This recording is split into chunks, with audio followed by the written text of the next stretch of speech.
hits with every recording is just and you never notice it. You never notice it once. Boy, he's really entertaining. He's really entertaining. No, real entertaining. He's a guy who likes what he's doing. You know, he's happy. You know, he's a rare sort of guy. All time. Yeah, all time. But that's one of them things. I dig that. He's one of the first guys to start playing rock and roll records on the radio. Back in the days when it was like. I have no idea. He was on ABC. Yeah, he used to be AM. He was in AM. Scott Soul. He was like a regular old DJ. Yeah, that's right. It's really a good flash, you know. It's like a historical flash, you know. It's neat, I do. You've done a few interviews. I've heard a couple of interviews that you did. Yeah. The whole band was together. Yeah, me and Weird did one last time we were in town. He's great. Like I say, Muni is really an entertaining customer, you know what I mean? It's, a lot of disc jockeys are just, you know, ready to allow over and kind of live space, you know. Or, you know, but it's amazing to see somebody who's been at it so long. And it has this crazed sense of humor. I like the, I only see her. He's got a Starsky and Hutch water gun. And every time the chief engineer comes in, his black guy, he blasts him with a water gun, and they get into this complicated, really deep, insulting space to each other. You know, they're working together for God knows how many fucking years. And it's really, it's like, it's funny. You know. Hey. He keeps a Thompson under his desk. Yeah, he's got a Thompson submachine gun water gun under his desk. For the long shot. Yeah, right. And he's pretty good. He's one of the few guys who's got that, you know, like he's really comfortable. He's really comfortable in that world, you know. And he can really be, he's like really there in the room with you, even though he knows that you're playing the interview on the air. So he handles the whole thing and makes sure that you remember to plug your record, you know what I mean? He pulls all that shit together. Even though you're totally fucked up. Like the Johnny Carson. Yeah, but much cooler though, much more soulful. Like he really likes music. Like he's interested. Does he ever come to the show? He's been to some more shows. Yeah, he's introduced us. You saw, you know, as far as those kind of guys go, you know, like he's not a young guy, you know, so it's not often that you can relate to somebody who's like really an old guy. You know? I mean, the way he is, you know, an old drunk. That's what but he's so deep, man, and so funny, and his space is, you know, is, I don't know, he's so like a real person. Yeah. Big bags under his eyes, you know, big alcoholic bags under his eyes. No one sees that side of him. No one in New York. But he loves it, man. He don't give a fuck. Yeah, really, he don't give a fuck, man. He don't give a fuck about nothing. He don't owe nobody nothing. He's like, He's happy it's like he's the executive, you know. Well, He should be yeah. smoking a cigar while And he he's does also like, you know, okay, he's also like the most, I mean, he's the most popular commercial voice in, you know, commercials and, you know, those kind of spots that you see during the Super Bowl and all that. You know, it's his voice. They use his voice all over the place. he's got a lot of commercials on the radio. He's got herbal essence. Oh yeah. He's, you know, so he's like one of he's that guy too, you know. So anyway, that's the tricky stuff. You know, he's a character. He's like some kind of modern, as if there were a modern Damon Runyon to write about such characters, he'd be one of those characters. I really like the first show. I like that. Is that a Smokey Robinson song? I Second That Emotion sure is. Yeah. Nice. And Great then song. And then the Elvis Presley song. Yeah, I've always loved that. Have you been playing that one for a while? Ever since my first time playing guitar. That's a while. It's one of those things I've always loved. It's a tradition. And then Hunter? It depends on how long they want to play. No curfew? No. An hour or under. how come the new album so short? Relatively short. Because we were in that kind of awkward space where the tunes that we had were long conceptually. You know, it turned out that we had this kind of like odd time thing, you know. And so we opted for making it short so that we can make it play really well on any turntable.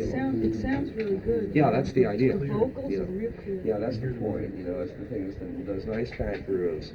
The fact that it's short means that the lathe can cut it deeper and better. Can I And have all some of that. this? Sure. Very nice. By the way, I'm Bill. Hello, Bill. Glad to meet you. Friends of ours. This is a little scooper. Oh boy. Good old drugs. Good. Did you produce, like, I didn't see the actual album, I don't know whether you produced it or somebody else. We all produced it pretty much, but fundamentally,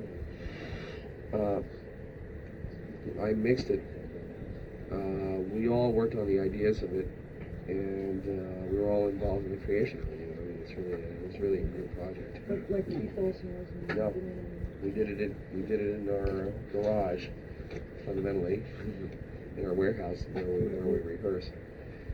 Which just happens to be a really, really beautiful sounding room for some peculiar reason. It's a great big room. It has a real pretty sound, so like vocals and stuff.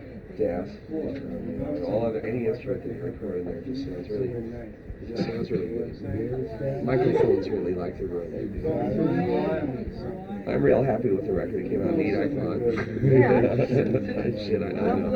It's so hard to judge. We're pretty happy with it though. Happier than we've been with any others, you know, any of them. The first time I heard it, I said, wow, you can understand all the lyrics. Yeah. That started to become a very important thing to me, just as a singer. I mean, somewhere in the last, I don't know what, year, maybe gradually, we got the concept of what it is. I've never been a singer. Started out as a drummer, but everything's and you know, being in the Grateful Dead got me into that space where I had to sing more and more, but for really a long time I never really had any kind of singer sense, you know. And just lately I started to, songs have started to be real to me, you know what I mean, in the sense of the words I say are speaking. You know. So now for me, lyrics have taken on a whole new dimension. It's like it's just new to me. And I'm really having fun on that level. It's like all of a sudden understanding how to multiply. It's one of those kind of things. I mean, a real gifted natural singer just has it automatically. But for me, it's one of those things that I might never. It's been a matter of either evolution or stumbling into it or something like that. Maybe just concentrating. Yeah, and part of it is the thing of having all of a sudden having more respect for the lyrics of certain songs, like yeah, that's it. Where, well, for me, it's, you know what I'm talking about? It's like when you're singing a song, you're actually standing there saying those words. And for me, it's a combination of something about the song has to work so that you can be the person. A good song is one that lets you be the person. It's like a lot of Bob Dylan. Oh man, they're such fun for me to sing. Hey, did you see Ronaldo in Paris? Not yet. I haven't. I haven't seen it. I don't know. I'm sort of afraid to. It's so long. Yeah, it is long. You're sitting there watching it. Woo. I will go see it eventually, though. I mean, It's worth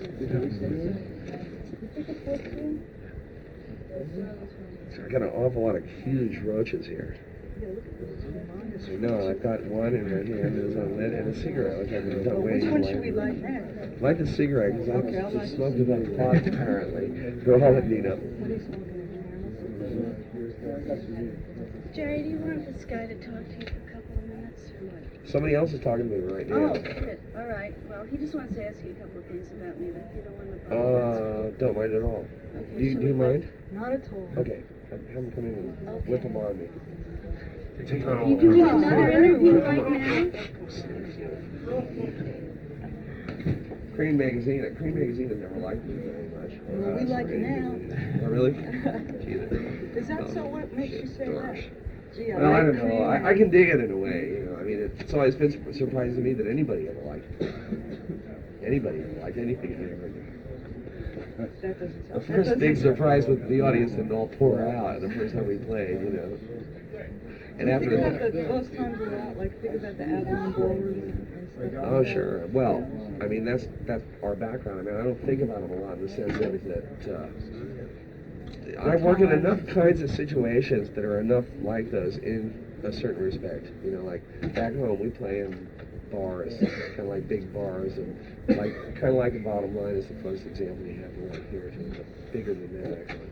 And they're loose the way the ballrooms used to be loose, you know. And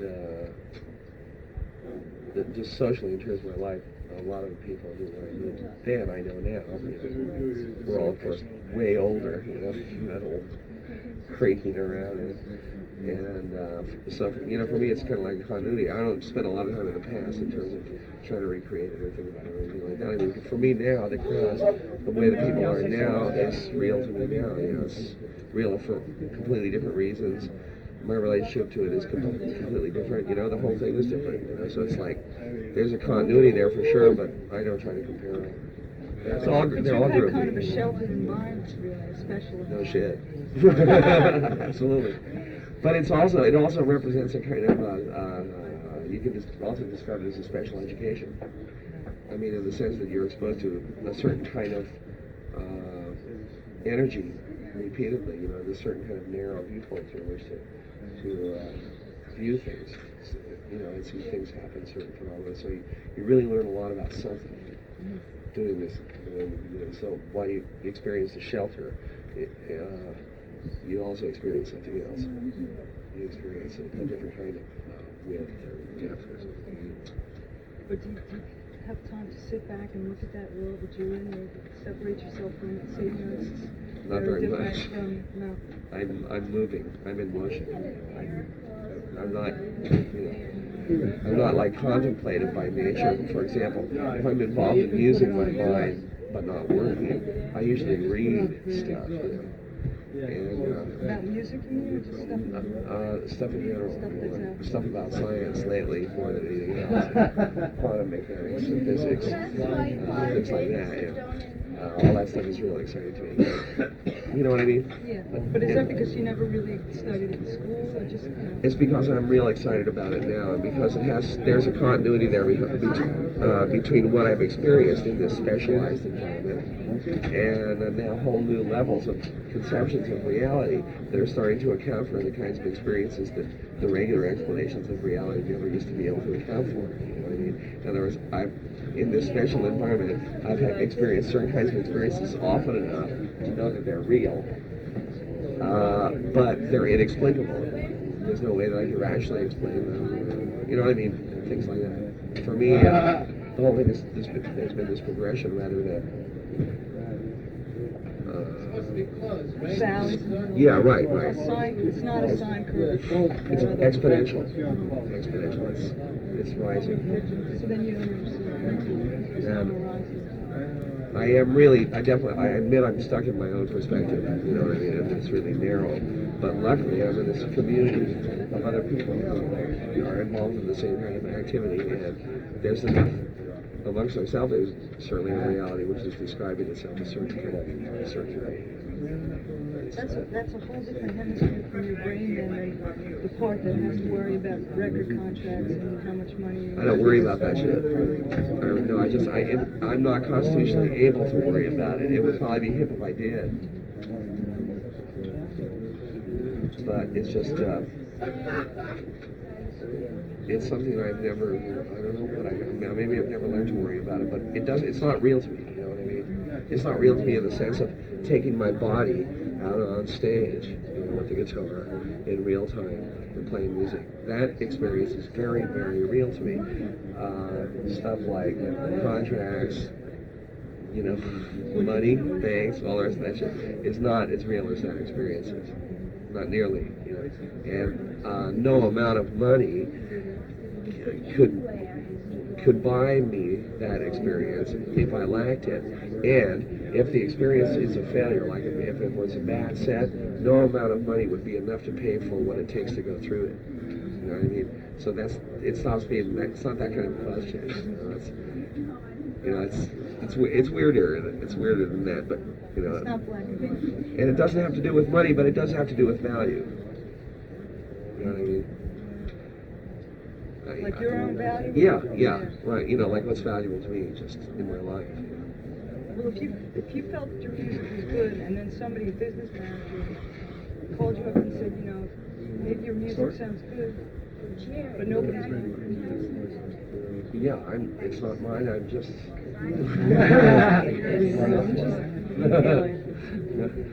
If somebody came and said, you know, music sounds good and everything, but nobody's buying your records anymore, would you consciously change? Would you say, well, what am I doing? Well, I'm always consciously changing. Wait a second, that was... You know, no, I understand what you're saying. In other words, if it looked as though, well, the answer to that is, let me tell you what it's like. Let me go back to the beginning. Like, say, like the first record I was ever... Which was the first Say the first Greenpeace record. I was actually involved with some before that, but that was the first one, you know, that was like, you know, our record. You know, now my consciousness at that time, and as a rock and roll player and everything, was that every one of these records is a hit, you know.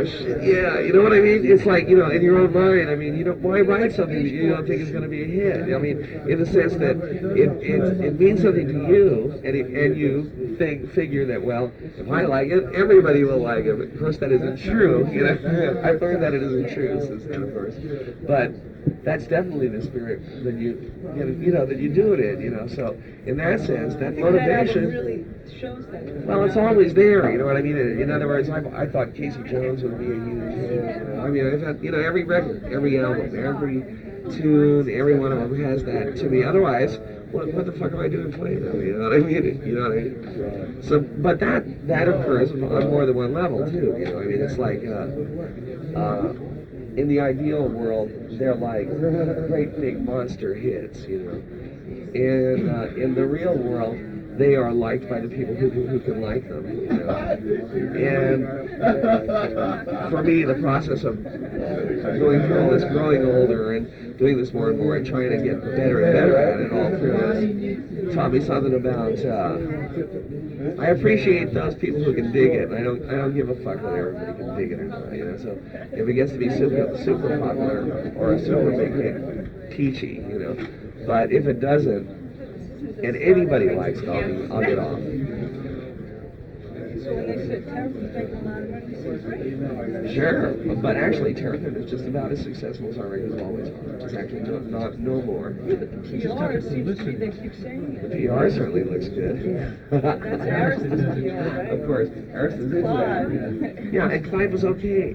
Let me show you some. This is a rare thing. You know, my relation to the music business over the years has been that fundamentally I hate it.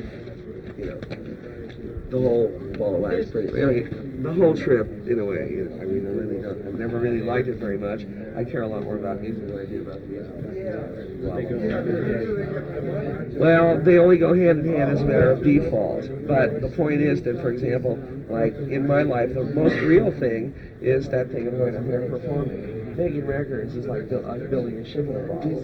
Performing is like being in a rowboat in the middle of the ocean. You know, sink or swim. You know, I mean, it's real. Building a ship in a bottle is tremendously tricky. It takes a lot of time. You have to make a real picky. It's a different whole different energy. So anyway, my concern has always been playing live, blah, blah, blah, blah, blah, blah, what I do. All this shit is all story. I'm really caring much for record company people and record companies or that stuff and gone. And the process, you know, the thing of us having our own record company taught me a lot about it. I really don't care whether I learned it or not, I learned it anyway. And stuff like that. So, being now involved with Aristos is an interesting situation. It's all because Clyde Davis knows all through our record career we've never been tremendously successful. So his interest in us is really something besides being just a matter of are we going to be like very available to it. We're obviously not going to be. We're not going to be in quadruple platinum records. You know, we're not that people. None of us are. We're my score here. You know, I certainly, you know, I'm not in that big. But anyway, so I got this telegram from Clyde tonight. You can read it, you guys can read it. But, you know, this is like, and it's not deep or anything, you know, it's just a little thing. But in all the years I've been involved with record companies, very few like presidents of a record company have bothered to say something qualitative. I mean, the fact that you use the word qualitative, like what kind of word is that for a record company president to be using? That's not their trip. So like the way he's addressing me and our work, and what we do, and all that stuff is pretty hip for the record business. Because most of the record business is like selling carpets. There was nobody like that at Warner Brothers. There's no, to my knowledge, there's never been anybody like that in the music business. He's like the Irving Thalberg of the music business. Clive is. Mo Austin is a nice man, but he hasn't got the kind of dynamism, and he's not really, really intelligent. Like Clive is one of those guys who has a first-class East Coast education and stuff like that. He's a different sort of guy. So that it's interesting that kind of relationship. Like for example, they never once laid a deadline on us. Do it whenever you're done. They never got antsy about it. They never got edgy about it. Nobody from Aris ever came by to see whether it was commercial. You know what I mean? They leave us alone. They let us do what we want. Did they give you choice of artists? Record design stuff? Oh, of course, everything. I mean, we insist on that in front, And so, to me, that's it's a good relationship. So I heard about a new album that I'm talking about. Yeah. That's going to be in a studio, or it's going to be more live. What did they say on the radio? On the way down here, they started talking about it. Well, we don't even know. We haven't started talking exactly about it. You start explaining what it's going to be. They're jumping the gun on us. Sure.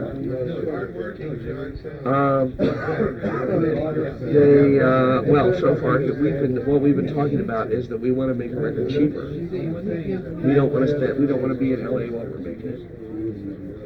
Yeah. Jumping us nuts. Fucking bad eyes, man. It's like hell. So we don't want to repeat that experience, although working with Keith Olsen is a good trip. You like him? Oh yeah, he's a good musician, a game little fucker. He is, he's game to the bone. We had like many, 3-day stretches. And he gets just as crazy as anybody I know. And he's a good musician, and he knows what he's doing. Keith Olsen. So I done working with him. I wouldn't mind working with him again, but he's picky about where he wants to work, and his life's that way, so it might not work out that way this time. I personally like working with him. It makes it easier and more fun for all of us.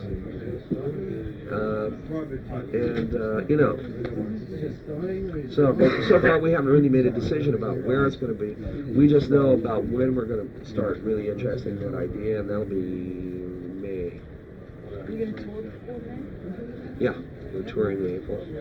We're going to be working a lot this year. You've been touring yet? We'll be here sometime, but I don't know when. You personally have been touring constantly. I work, this is my work. This is my work. It's my job, Whatever happened to the wall of sand?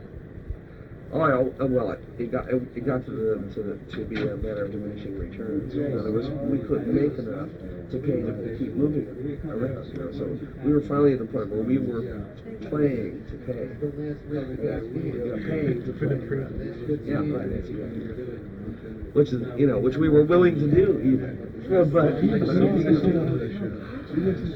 yeah, so that got to be part of it. That made it so it was not viable. Also, we sort of decided to adopt a more ecological model, in a sense. Just in turn, and also technically in that time too, the kind of things that have happened in the world of audio aren't physical in nature. In other words, our old PA was this huge physical model of music, based on the fundamental bellows, which is what a speaker is. It's like a bellows with moving air.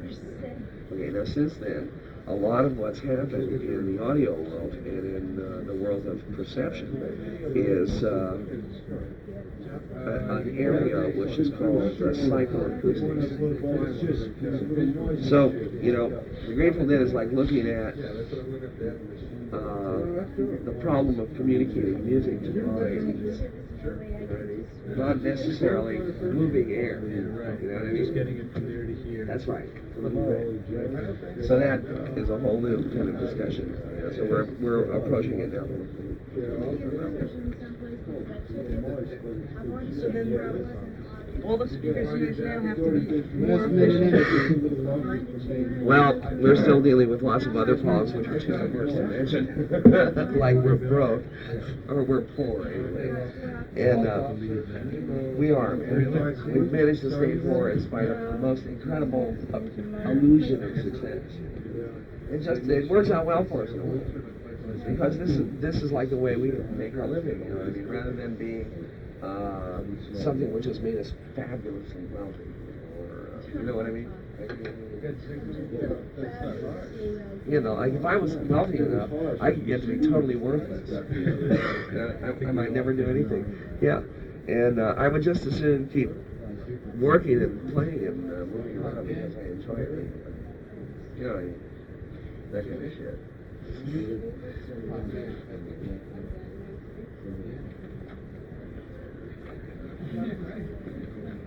So anyway, you know, that's pretty much what's happening now. I mean, as far as the truth is concerned, everything else is conjecture.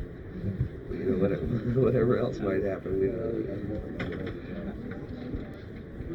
everything changes so much as time goes on that it's like not even possible to even discern some kind of trajectory, you know, in terms of like what direction are we in. You know, I don't know what's going to happen. Something completely right. That's right, and we're also in it for that. So what about all the reviewers and stuff who put labels on each album and say, you know, that's the country rock? Well, everybody's got to earn a living, you know. I mean, if people want to say, people have to say something, you know. What are they going to say? Well, here's another album by so and so. And fundamentally, all anybody can say is, I liked it or I didn't like it, or they can make absolute statements. They can say, no, I don't think so. They can make absolute statements like the music is out of tune, you know, the music is not in time, you know what I mean? They can say things like that. Yeah, they can make real critical, qualitative things based on musical aesthetics. But beyond that, all they can say is whether they like it or not. Then that doesn't leave you much, really. I mean, I can appreciate that problem. So, you know, you got to say something. You know, so you make up a label and call it something or classify it something. That stuff doesn't bother me. Do you read the reviews and stuff when they come out? Sometimes I do. Are there any reviewers and stuff who say, well, I respect this guy's taste, so I'll really listen to what he says? No, I fundamentally I feel like I respect anybody who would bother to write anything about something. So I mean, I assume that there's an intelligence functioning there, and above and beyond that, somebody who has some kind of taste about something. You know? So, like for example, if somebody doesn't like the Grateful Dead, then I would assume that there's probably something they do like. You know, you know. And his opinion is just as good as anything. Yeah, right. I know it. There are other things I can judge, but music, I'm involved in a certain way where my feeling about it doesn't include judging it. You know what I mean? I tend to like it more than I dislike it, no matter what it is, no matter what kind of music it is, what style it is, or even if it's well performed or not. You know? Bill doesn't seem to be into touring as much as you are. Well, that's right. That's right, and it's because the thing that he's most interested in is the Grateful Dead, so he tends to sit around and think about it more. And like he and Mickey and Kreisman right now well actually have been hanging out a lot together, working on language amongst themselves. Well, that's, you know, just a way to describe their interaction. Do you want to scroll with it? Instead of that, I was just involved in smashing it a little bit more so that it doesn't hurt my nose. yeah, it's a little humid. Yeah. The other one wasn't. The other one was nice. It's just that it's hard for me to play when my nose hurts. Oh, yeah. Like it's hard to play with a toothache or something. You have to douche your nose. It's very important. Yes, sir. How'd you like this up? Blood in the morning. The biggest place. For me, this band has a kind of an interest. This band it's really like primarily we're playing with 4 pieces, you know, and there's no place to hide. With 4 pieces, it's delicately balanced, and in that kind of room, I have no idea whether what we do communicates well or not. For me, I felt that we attacked it a little more than is comfortable for us, generally. And so that we missed a certain aspect of what we can do, like in a room like this, much better visually.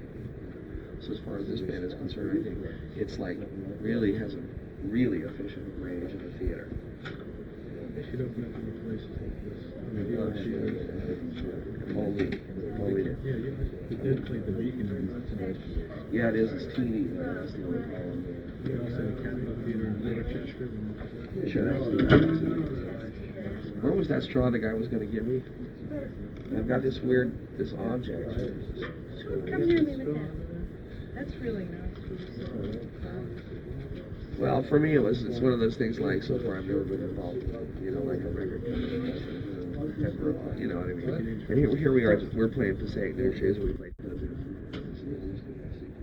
it's acceptable as part of it, it's part of the way things are done and all that. And here's Rick, the man, you know, I'm punching away there. And he really is, he's another really soulful guy. I'll pass it. I just can't. That's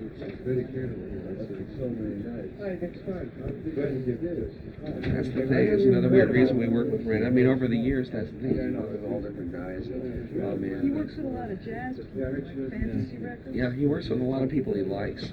Right, that's That's the thing. You know. He's one of those guys. Like, over the years, our whole involvement in music is finding those kind of people we can work with. People who are halfway soulful, right? Who care about something. You know, I mean, who are pros, but who care about something other than just strictly the butt. You know, it takes a long time. You know, and our scene is finally to a real good space behind that. Just you know, they are functioning in our associations are pretty much into that. But really, it's neat. You know, I mean, all it means in any kind of practical sense is if somebody really wants to go on the trip of designing their own version of the music business based on their own feelings about music, so it can be done. It takes forever, but that's it. And once you trust somebody like Randy, I mean, you know, so a trust like that is hard to break. You know, I trust him so much. I think he trusts me as a writer. Well, that's it. You wouldn't be here if he didn't. Exactly. You know, that's it. You know, see, that's the thing. And for me, and then I trust him on that level too. So that's the filter. In other words, I'll say to him, hey man, I don't want to talk to any lame people from any lame magazines. I don't really care about national press. I don't give a fuck about Time magazine. Don't give me Newsweek. Don't give me the Playboy interview. I don't want any of that shit. Leave me off of all of those things. Turn that all of those guys off because I just like to talk to real people once in a while. Who cares some? You know, and because this is also part of my life, you know. Otherwise I have to sit around and, you know what I mean? It's my life, you know. Like I said, that insulated world has to break sometime to let people like yeah, me that's and it, you know. you don't know. But I want it to be filtered. In other words, you know, I you know. Yeah, I know what you mean. I want to be able to talk to people who I can talk to. stuff like that, or meet people who are different than I am, interesting in other ways, and all the rest of that shit. You know. Have you ever had an interview like that where you just, weren't getting along with it? Oh, I've had many of them. Are you kidding? Well, how do you react to that? Do you just... Well, back when it was happening, I would just go with it. In other words, if somebody was asking me really lame questions and didn't really care very much, I try to make it as painless as possible for them and get out of there. Then I went through a period of perversity, where if somebody was like that, then I'd like bullshit them, or else, go over their heads, say things, address the audience rather than them, and dirty tricks, and finally you burn out, you get tired of all these possible ways you can treat people, you can treat them mean, you can treat them loving, and finally you get to the point where, really, what am I doing, what am I wasting my time even having to deal with this idea, when really I would just as soon be able to talk from my real self to real people and not even have to go through all that bullshit, you know what I mean? Shit, who am I to judge? I don't want to judge people anyway, that's what I want to do. It's like me as a writer, I don't want to write about groups. There has to be something. Yeah, there has to be some relationship. Love them or hate them, something, have some feeling about it, whatever, I mean, that's real, that's I can do that. And Ren is not effective, and the effect is that most of the interviews that I'm involved in, and exposed to people I'm exposed to on that level, are nice people. They're good people, and it's neat to meet them. It gives me a chance to meet some people, and to get beyond talking music bullshit, and all that, because just, I don't know, there's more to life than the music business. The music business is an exciting part of it, and I'm focused on involved in it, but in reality, we're all involved in a whole bunch of other shit, too. The dolphin thing that you do is something you're involved in, too. Yeah, and that's one of those kind of things where the reason that I do, there's a lot of benefits I won't do. Most of the time, I turn down benefits. I'm not interested. I don't want to get involved in them, or I don't want to do them, because an awful lot of them are just bullshit. When the Greenpeace people are interesting people. They're freaks. They're freaks. They're hippies, like us. And they go out in the middle of the ocean and they get high, they take psychedelics. You probably shouldn't print this about this because they're selling a different version of themselves. They're selling an ecological consciousness version of themselves. But here's who they really are. They're people who go out there and they dream of whales in the middle of the ocean, in a little boat. They dream of whales, and the whales appear like 2 days later. And they go out like a little life raft, one guy's strumming a guitar, and the other guy's playing saxophone, and the whales are swimming around. Really? They like whale charms. Here's what happens now. They don't go out, like when they go out there, the Russian trawl and the Russian whalers are out there. Here's what happens. The Greenpeace guys go out there, and they spend a lot of time with it. The whales know it. They go out there in the middle and start dreaming whale dreams. The whales come to them. The Russian trawlers follow the whales. And then there they are. And that's how it works. That's how it works. Yeah. Because they have a real communication. I know the guys, I know these people, and they go out there and they're on a boat that's like a cork, I swear, in a bathtub. It's a teeny-weeny little old Coast Guard cutter, and it's just really not stable in the ocean, the big ocean. Big trawlers. Sure, and then they go out on those little teeny-weeny Zodiacs, the rubber life rafts. These people are doing something very real, and they put themselves between the harpoon and the whales. With their bodies, They're going out there on the stage with their bodies, They're doing something real. So, doing a benefit for them, it's like I know that what's going to happen is the money from the benefit is going to go into the gas tank of their boat. That's going to run the diesel engine. It's going to take very direct. The other benefits we do are for our friends who are Indians, who are the medicine men, Rolling Thunder and Seymour. We both have created PCs that don't have anything to do with the American Indian movement, political in nature. They don't have anything to do with the old Bureau of Internal Affairs, Indian Affairs. They don't have anything to do with the government. They're not reservation Indians. They are medicine men, and they have created, independently of any other seeds, their own little areas of land which they own. And they have little communities of people who are there working real hard, 60, 70 people, and who are involved in learning medicine, traditional medicine stuff. And they know that they are involved, they have to live in a certain county, they know they're aware of all those realities, like modern American realities. So they make an effort to make it legal the way it's supposed to be. They do things the way they're supposed to be because they're not interested in friction. You know what I mean? They're very serious about what they're doing. They're very direct. So the Indian guys will come to like one of our meetings, and it'll be like for them a council meeting. And they'll wait, and they'll say, because like Rolling Thunder functions as a doctor for us. He's like our doctor. Yeah. And he does it a lot. He does a lot. So, they come and say, well, things are going good this year. We got the well in, so we got a water on the wind. Next year, it looks like a buffalo horse is able to play the used track. It'll be able to use a little bit, it'll cost about maybe $2,000, but maybe we can get a little bit cheaper than that. And so we'll apply, For us, it's, because those people are doing something real in their lives, like we are. They're living it. Doing it on purpose. So that's what I can do as far as benefits are concerned. Direct, real shit. What about I don't trust that. I mean, unless you have the visible, the result. If it's not there for you to see, why should you? There's no reason. And right. I heard that you were going to let some of your songs be on a movie soundtrack for the first time. John Ray's movie Domino. What's the movie? Domino, it's called.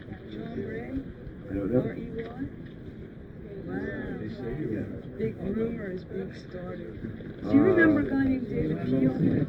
He used to sing with John Lennon. Yeah, Have sure. marijuana. Sure. He's the one that told me. Oh. I guess that's what John Ray told him to get him to give John Ray his music. You're going to be on a record with Jerry. Don't know. What would you like to do? I have no idea. Don't know. For me, there's usually this process I go through. Have people approached you for that? I've done it. I worked for Antonio. Point, right? Yeah. But I mean, for a movie like that one that Jane Fonda's in about the Vietnam vet. Coming Home. Yeah. If somebody had asked me to do it, I would have done it. So far, some people have asked us, but the movies are usually too lame. They send us a synopsis of the movie. That's what we insist on. We say, oh fuck. Somebody wants to do a movie about the '60s and violence and revolution. Fuck you. It's somebody else's music. That's never been our trip. But if it's something harmonious and something groovy, or something great. I mean, as far as I'm concerned, if Antonio wants to use any of my music, shit, man, I would crawl from here to China to let him, God. Jesus, Oh, not bad. I heard that there were some movies around of acid tests that were being shown at some museum. They were. Not Peasy is whipping all that stuff. I've seen that stuff hundreds of times. Not Peasy is whipping all that stuff into a movie. He's actually made it a series. Last I heard, he was in a lot of trouble. Remember when he sued when One Flew Over the Cuckoo's Nest came out? They paid him. They did. That's how he's making his movie. Everything is cool. Everybody's fine. So he's making a new movie? Yeah. Wow. What's it going to be about? All that stuff? I don't want to tell you about it because I don't want to. You know what I mean? I don't really feel it's fair. You'd have to ask him. It's his work. He's spoken to me about it. I know something about it, but it's his work. Is it going to be good though? Personally, I have an awful lot of respect for. I haven't even started yet. You didn't bring me the alcohol either. Oh, you're right. You got Robbie, me. Right. if you go into the kitchen when you have some, I think there's some of that Trump tea.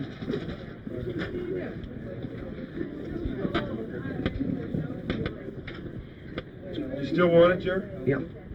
You're not going to use this, all right? Yes, I probably am. Hey, it ain't no tin. Watch my face. Absolutely, sir. Hey, Karen, how are you, sweetie? Yeah. Holding up in spite of all, in spite of everything? Yeah.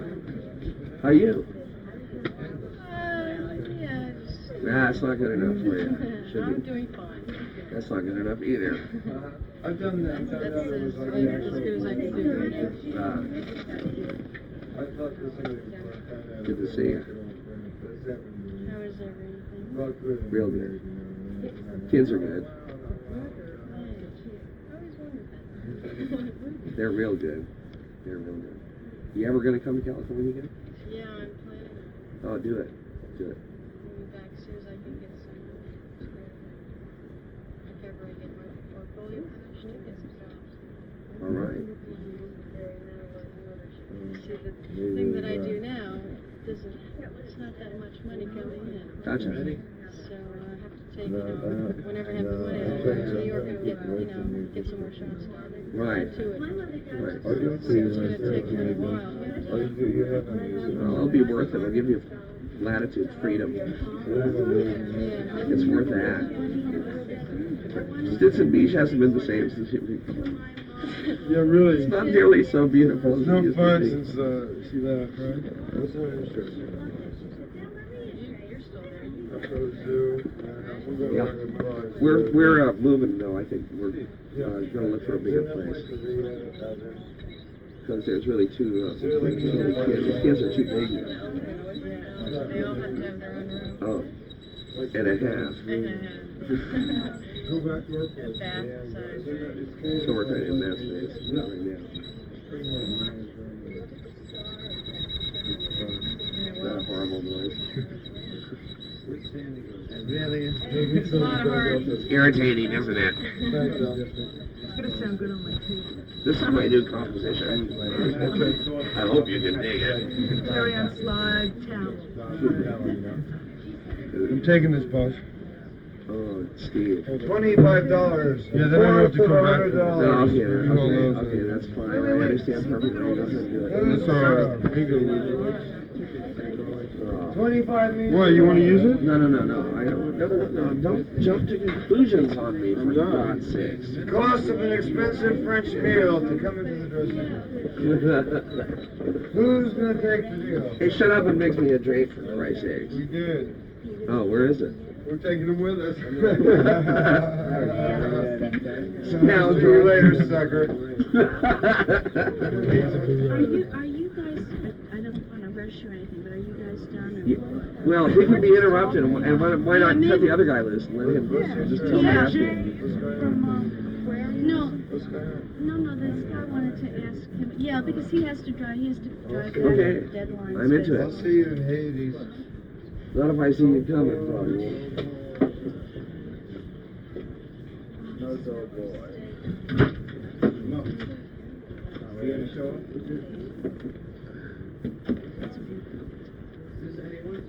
I like it. Is this the same one for a long time? Yeah, I've been playing it intermittently since 77. What's this inlay? 73. I think some of this is ivory, gold ivory, and some of it is mother of pearl. That's custom made. Yeah. Is that little shovel around there somewhere? Oh, God. See? Yeah. Really easy to... I might have walked out with the amplifier. Parachute. Oh, shit. Responsibility. See, that's Why don't you go look at the kind of responsibility I'm not capable of dealing with. It's an old dental tool.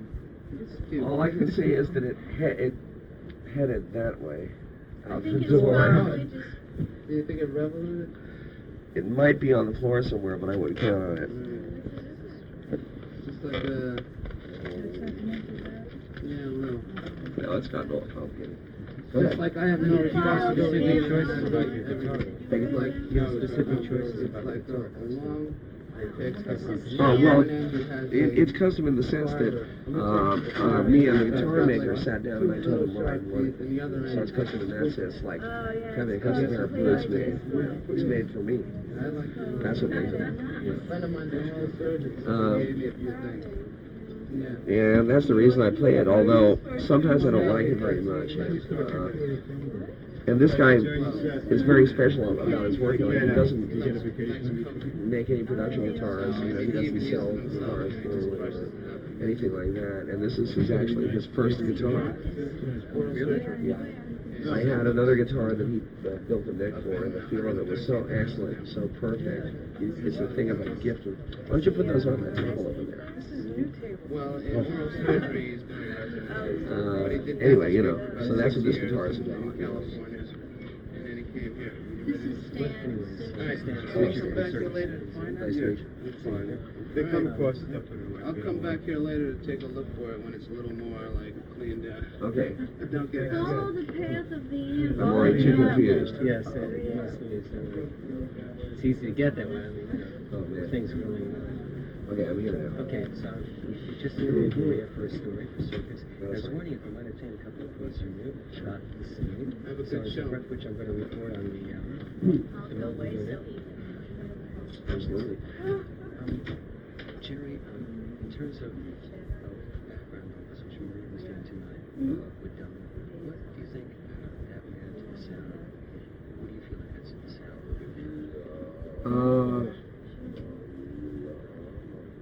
It's the thing of having added. I like human voices, so I have to start there. And I also like the challenge of playing in a four-piece band. But playing in a four-piece band all by itself, it has the thing that there's no place to hide. Everything is very critical there. So the thing of having vocal strain, a new vocal strain, is like adding another instrument, but the instrument is not another instrument, it's humans. So it gives us all the things of expression, all the good things about singing. It gives us the options, which we haven't even done into yet, of various kinds of solo stuff. You know, it gives us more to play with, and for me, the vocal part of music is real important. You did. Was it your choice to write something on emotions, and so on? Yeah. I've always loved that song. Yeah. Could you compare the differences between Don's voice and Maria's voice? When Don and Maria are singing together, sometimes I can't tell who's singing what. I mean, I really can't. It's really hard because they both understand a lot about a lot of different styles of singing. Yeah. And have that thing of being able to really sing together. I mean, really sing together. And so, it's one of those things. It's a special relationship, as far as I'm concerned, rather than some sound. Because they can sound different. They can make it sound different, depending on the tune, depending on the treatment, whatever it is, whatever the style of the thing is, the feel of it is. Like, we've only begun to get started as far as that goes. Now, here's something I was interested in knowing too. There's so many records that are around. Particularly, I keep saying Maria, because that's the story we're doing. And what are the, I did ask you what you do with your voice. What about the high range? As compared to some like your lead guitar work, in the high ranges of her voice. There must be something there that you hear with Oh yeah, well, there's a conversation, you know, a parent. I mean, you know, and there was also a situation once where me and John and Merle and Paul Humphreys and Martine Fierro backed up Maria for a benefit or anything it was, and worked up a set of tunes, and I really, really enjoyed that. I mean, really an awful lot, just in terms of functioning as a guitar player in that context. It was really neat to have Maria's voice to work off of, to back, you know, because it's an interesting thing about music. And Maria's a really fine singer, just a very fine singer. I'm delighted to be able to work with her. It's very encouraging what you're saying. Yeah. I guess it was a private thing related to guitar. I've Had a been chance to hear learning. new stuff, and stuff. Oh yeah. What do you think about the change in style from the mellower stuff to the rock sound? Maria is a person who is conscious of style. You know, she knows what style means, and she knows that all different styles have their integrity and have their aesthetics, you know, and all that, and the whole thing. She understands that. That's a gift. That's a special thing, as far as I'm concerned. And I think Maria pulls it off like, I mean, nobody else has the range the way stylistically I've ever heard. The kid's got it. That Sicilian girl really can do it. Anyways, all right. Thanks. You bet. You must feel a bit cornered sitting in the corner there, and here I am milling around like this, with a tape recorder. Hey, there's a word here. Wait. Oh shit! I feel cornered in the middle of the desert. There's a word there. Well, probably so, but it's, I have to transcribe it. You never got your drink. It's not so much. I beg your pardon? They never brought you your drink. Oh, I know. I guess I might have to do something tonight. Anytime, my pleasure. I gotta get that throat stuff. That's what I need. What do you need? Throat tea. Science throat tea. Pardon me.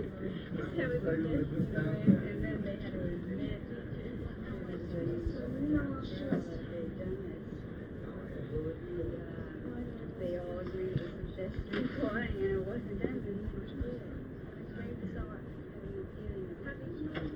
Get down to our seats around the stroke.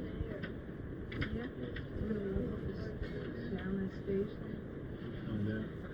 Pardon me, I'm sorry.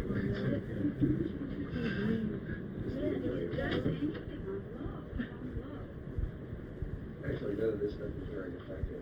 It's going to make believe air conditioner. Make believe air. No, it did help.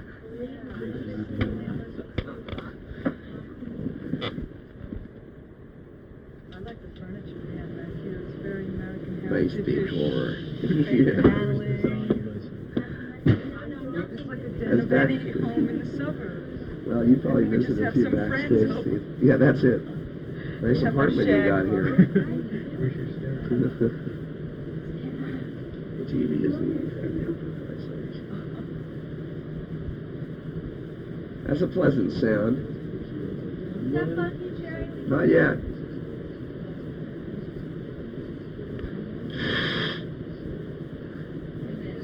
My throat is about to evaporate.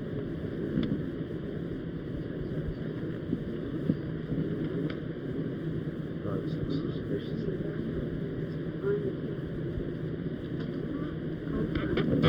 Yes, my first set drink. Things are really on schedule. You know, Senator was scheduled to start at 12, wasn't it? 11:30? 11:30, I think. Isn't it on the way down? It's very hard to know. Yeah. Yeah, right. You were in Philly this week and Boston and everything. Well, they packed them in. Going to Washington, D.C.? Yes. Hey, Gary. It's not a bad place. Strange. Well, yeah, okay. Well, I'll get some tea that really will do away with this. It's only superficial. One time we stayed at this great hotel. It's exactly opposite the White House. I mean, Mike. Cold water, Brett. Thank you. See you later. And we were there like on a Sunday or something. It was on like on the third floor. And looked down this little church right across the street. I mean, literally across the street. Here, this is when Ford was president. Here comes all these Secret Service guys, and Ford goes to church. I watch it in my window. Secret Service guys are down there on the street, waving me back, like nerve, you know what I mean? Like, sorry, I paid for my fucking room. I can watch this guy.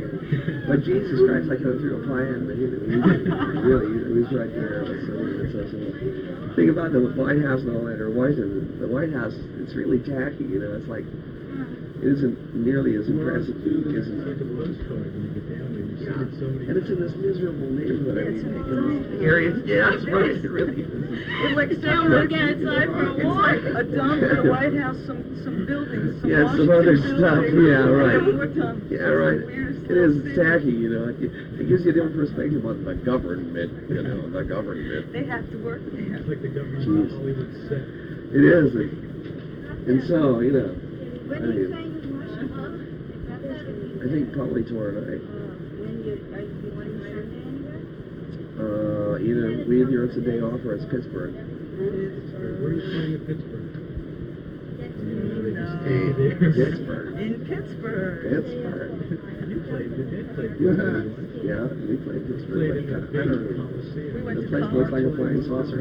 All right. The Civic Arena. Oh, yeah.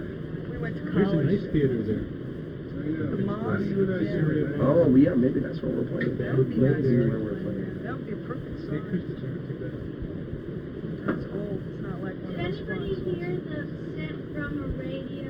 Like, Yeah, we just Yeah. how did it come out? came out. Very good. Hey. Jerry, James. it's the one that was on the still. Is that, yeah, looks like Now, that. does it smell right? We have that video Play. and sound tape. And you can put some lemon and honey in it. Thank you. Thanks, James. It's just the right age. I took it. If I can get cheap, work out a new deal. The new Jerry Garcia. Dennis said, Elsa said over the radio, you're all under arrest out there. All your Everybody kids. who's touching your face.